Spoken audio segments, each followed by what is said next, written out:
acontecendo para chegar na história que eu conto para você. No dia 8 de fevereiro de 93, aqui em São Paulo, eu fui convidado pelo meu primo, que na época era da igreja.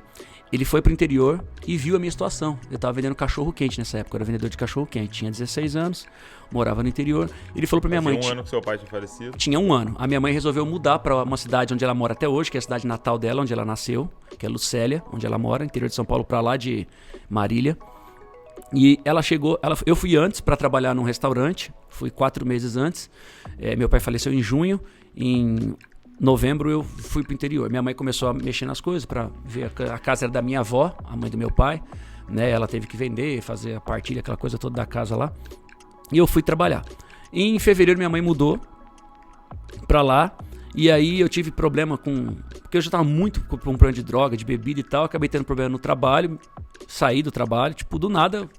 Eu não ficava sem trabalhar, mas ao mesmo tempo, tipo assim, perdia a paciência e ia embora por causa desses problemas. Aí, resumindo a história, eu tava vendendo cachorro quente e tava todo problemático assim. Meu primo chegou. Meu primo foi um hippie, ex-drogado dos anos 70. Ele tem 15 anos mais que eu, né? O Magrão, que inclusive é dono de uma das lojas lá na Galeria do Rock, chamada Aqualung Records, né? Tem até hoje. Tem até hoje? Tem até hoje. E aí ele chegou, cara, aqueles roqueiros dos anos 60, 70, olhou tal, convertido, firme com Jesus, falou: tia, deixa eu levar o Pedro embora. Até então o PG não existia, era só Pedro. Pedro. Deixa eu levar o Pedro embora, porque ele não vai viver não, tia. Mais 1 ano esse menino tá morto. Aí você imagina, a mãe perdeu o marido há 1 ano, eu sou o filho mais velho, tenho só um irmão mais novo, que é o Johnny, também é músico hoje, 3 anos mais novo. E aí foi, tá bom, ela tem que abrir mão pra não ver o filho morrer ali do jeito que tava vivendo, pela situação. E, cara, eu voltei pra São Paulo, minha terra natal, mas morei até os 7 anos, voltei pra morar com ele. Quando eu chego na casa dele pra morar com ele, não, você vai ficar comigo um tempo até arrumar. Chego lá, ele não avisou a minha prima, que era esposa dele na época, e ela tava meio tretada com ele, uns problemas deles lá na época, falou: não, aqui ele não fica. Cheguei em São Paulo, não tinha onde ficar. Sério? Doido, maluco, fui ficar na casa... maluco. Levou tipo assim, pela fé. Casa sem falar nada com a esposa. Doido. Aí, cara, ele falou assim: pera aí, eu vou dar um jeito. Me levou pra casa da minha tia, a mãe dele, que é a tia Naninha, que é assembleiana do coque, do Birote. E eu maluco, fumando na casa dela, desrespeitando ela, fazendo de propósito, porque eu tinha pavor de crente, eu odiava crente, eu achava ridículo, aquela coisa toda, esses caras tudo doido. E você já tinha uma inclinação pro rock, tal assim? Sempre. Aquela galera que falou que você curtia as mesmas músicas, era uma galera que curtia rock. Eu cresci ouvindo sertanejo raiz, né? Porque, a minha família veio do sertanejo, minha mãe nasceu na roça, como eu falei, né? Aquela coisa toda. Então meus tios foram músicos profissionais. Os irmãos da minha mãe, Tinha uma dupla chamada Nerino e Nivaldo. Se você entrar na internet, você vai achar. Pode colocar no Spotify aí ou no Apple Music lá que você vai encontrar. Nerino e Nivaldo. Eles tinham vários CDs, acho que só tem um. E eles ganharam a vida, viveram a vida trabalhando com sertanejo. Aquela moda de viola mesmo. Tinha o Carreiro Pardinho, aquelas coisas lá, Leo e Léo, Tonico Tinoco e tal. Então, todo final de semana, nossa família era muito grande, quase todo final de semana todo, eu vou estar mentindo, mas quase todo final de semana a gente tinha reunião em casa, almoço. Eu sou de descendência italiana, então aquele negócio de ter macarrão era tipo assim, quase que 100% dos finais de semana. Então a gente se reunia, cantava, e eu cresci nesse ambiente. Tinha aquele gravador, a galera de hoje talvez não vá lembrar, não conheça isso, só na internet. A gente tinha aqueles gravadores portáteis, que você, assim, desse tamanho, colocava a fita, apertava aqui e ficava. Meu tio tinha aquilo, um outro tio meu, e ele ficava gravando. Ele era o técnico de áudio da época já. Então, assim, tem fitas, cassetes com os meus tios ainda, com a minha mãe. Tem uma fita comigo, cantando com 2 aninhos. Uau, eu falo que a primeira música que eu cantei na minha vida foi Estrada da Vida, do Menor Zé Rico. Primeira música de todas. A primeira música que o PG cantou foi essa. E eu cresci com isso, cara. Quando eu fiz 7 anos, eu descobri o rock através dos Beatles, porque minha mãe tinha uma coletânea dos Beatles, como toda mãe, falava que não era roqueira, mas gostava de Elvis e Beatles, né? Aí hoje ela fala: eu era roqueiro, não sabia. Né? É porque é o Jovem Guarda, não sei o que e tal. Eu falei: mãe, tá, o tempo muda, mas você for roqueiro. Aí tinha uma coletânea, cara, que eu nunca me esqueço, era uma maçã, né? A Apple e tal. E tinham 14 músicas, cara. E a primeira música do lado A que abria era Help.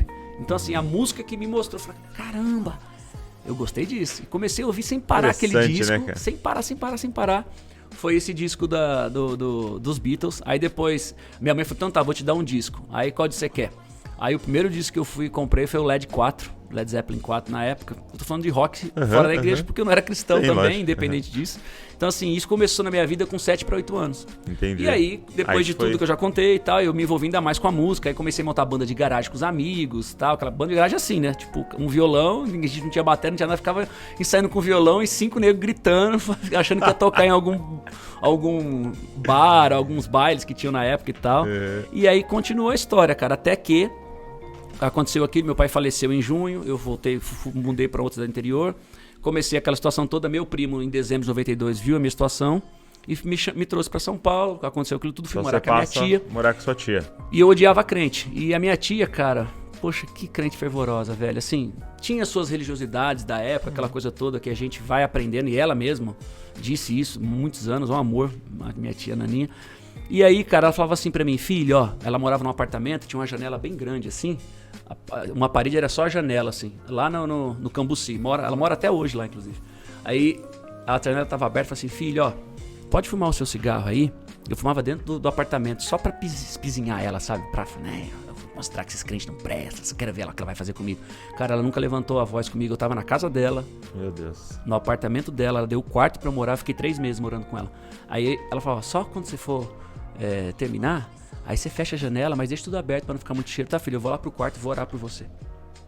Cara, 3 meses.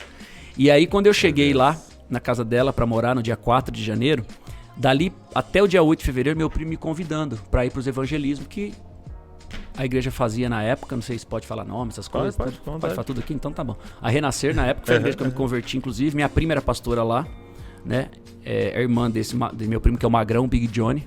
Big Johnny, um beijo pra você, te amo. E aí, cara, ele convidando, cara, ficava te convidando. E eu odiava, não vou, tal, não quero saber disso não. O evangelismo tava em polvorosa, tava crescendo. Não sei se você lembra da época, você é mais novo, mas assim, te contaram muito isso, né?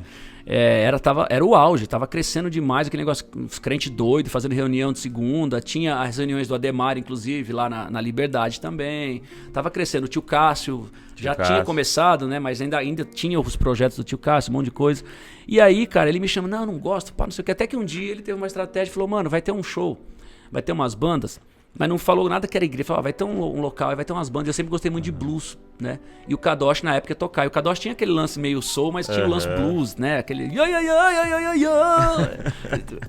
só Jesus, eu adorava, adoro até hoje, aí, cara, ele falou assim, vamos lá ver o som. Eu falei, pô, mano, igreja? Não é igreja, tal. Ele deu uma festival. Miguelada. Porque na época a Renascer não tinha placa de igreja. Era aquele galpão lá que tinha na Lins. Era só o espaço. Aquela placa, depois, naquela época não tinha placa de igreja nenhuma ali. Uau. Era só o espaço. E aí, cara, eu falei, tá bom. Quando eu cheguei lá, o ônibus parava na frente ali. Aí quando eu olhei, cara, eu falei, mano, já vi aquelas camisetas que o brother Simeão fazia, Jesus te ama, lembra? Com a bandeira dos Estados Unidos, aquele negócio. Eu falei, mano, coisa de crente, velho, eu vou embora. Eu com cigarro, cheguei com cigarro na boca, querendo fazer média e tal. Aí meu primo, pô, por favor, tal, aí, em respeito a ele, cheguei, entrei. Falou, não, vamos, vem. Falei, vou embora, não vou. Falou, cara, por favor, tamo aqui, vem ouvir um som, não tem nada a ver. Tá bom. Cara, quando eu entro, a primeira coisa que eu vejo essa pessoa com a camiseta de Jesus te ama, me deu um abraço. Falou, cara, posso te dar um abraço? Jesus te ama. Depois que meu pai morreu, cara, eu nunca tinha abraçado ninguém, nunca mais tinha chorado na minha vida. Tá, eu não chorei no velório do meu pai. Eu fiquei com tanto desgosto, raiva, ódio, aquela coisa toda aquele sentimento misto do pecador, sabe? Que não se arrependeu, aquela dor de, poxa, poderia ter falado alguma coisa que não falei. Aquilo que a gente já conhece, que as pessoas deixam de fazer quando tem que fazer e depois vivem com remorso. Isso é uma das piores coisas que tem. Não viva no remorso. Seja de verdade, fala a verdade, cumpra a verdade, você que tá vendo isso agora. E aí, cara, eu entrei e aquilo me chocou. Falei, caramba, bicho, tá bom. Aí fiquei e começou. E o Cats Barnett, o G3 abriu, na época ainda, eles estavam com o primeiro CD. Foi o G3 que abriu? Foi o G3, eles nem tinham o segundo CD ainda, nada é tão novo, eles estavam... Era o Manga já sozinho, mas assim, tinha a primeira formação quem quase que era o vocalista? Era o Manga. O Manga. Mas o Túlio não tava mais, né? Porque o Túlio ficou um tempão assim, acho que tinha acabado de sair o Túlio, foi já em fevereiro de 93. Aí entrou o Simeão, aí eu vim da frente pro meu primo, mano, esse cara não é crente, velho, na boa, esse cara é drogado. Porque no dia que eu fui, mano, ele tava tocando, ele cantou extra e ele deu uma pirueta no palco do coisa com a guitarra, mano. Ele levantou e falei, mano, esse cara tá drogado, não é possível. Falei, esse cara aí pode ser crente assim, mano? E eu achando que, tipo, os caras... Aí beleza, aí começou a palavra ministração, aquela famosa história de quando você conhece Jesus, cara, 10% que você abre da sua vida é lindo, que Jesus vem, entra naquilo lá e ele começa a enraigar. A mesma coisa do pecado, mano. Se você deixar 10% do pecado, ele também vai entrar ali e vai destruir você. Você deu 10% de chance pra Jesus, velho, ele foi entrando na sua vida assim. Aí eu começava, 5 mil pessoas. Naquela época, tinha 5 mil pessoas? A Lins, toda segunda-feira era aquilo, 4, 5 mil pessoas. Não tinha dia de ter 2 mil pessoas. Quem conhece a história sabe, o Juninho teve aqui, talvez ele pudesse até confirmar isso pra você com mais propriedade, porque ele fez parte ali como membro daquela história. E parecia que só tinha eu, cara. Sério? Na época, o Estevão pregando ainda como pastor. E, cara, começou a falar algo, assim, muito, muito, muito impactante. E eu lembro, assim, até hoje, sabe? Tipo, venha como está. A mensagem era essa. O Senhor te quer. Meu Deus. Venha como estás, entendeu? E eu, tanto que um dos textos que eu mais amo, cara, que eu mais amo na Bíblia, é João, quando ele fala para aquela mulher adúltera, que Jesus fala para a mulher, sabe, onde estão os seus acusadores? Não tem mais ninguém, então eu não te condeno também. No João capítulo 8, verso 11, se não me falha a memória. E aí ele falou assim, ó, eu também não estou te condenando, levanta, mas ó, vai e não peques mais. Sabe? Jesus não condena você, ele condena o pecado. Sim. Por isso que ele diz, ó, eu não estou te condenando, mas eu estou te dando um alerta, porque esse alerta é para tua vida futura. Vai, não peques mais. E naquele momento, cara, foi algo assim, depois da minha conversão eu comecei a ler, quando eu li esse versículo, ele marcou a minha história. Porque naquele momento foi aquilo que eu ouvi, entende? Aí parecia que tudo, sabe aquele negócio igual o filme, você vê, some tudo, fica só você assim parado? Sei o pregador. Fui eu o pregador. E aí no meio do caminho, o Kadosh estava se preparando já para tocar.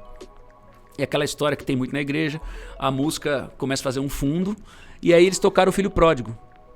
E começaram a tocar o refrão de Filho Pródigo. Então a música da minha conversão, que marcou a minha história, marcou minha vida, e eu sempre vou lembrar dessa canção do ministério. Vendo o Pai alegre chorou, sim.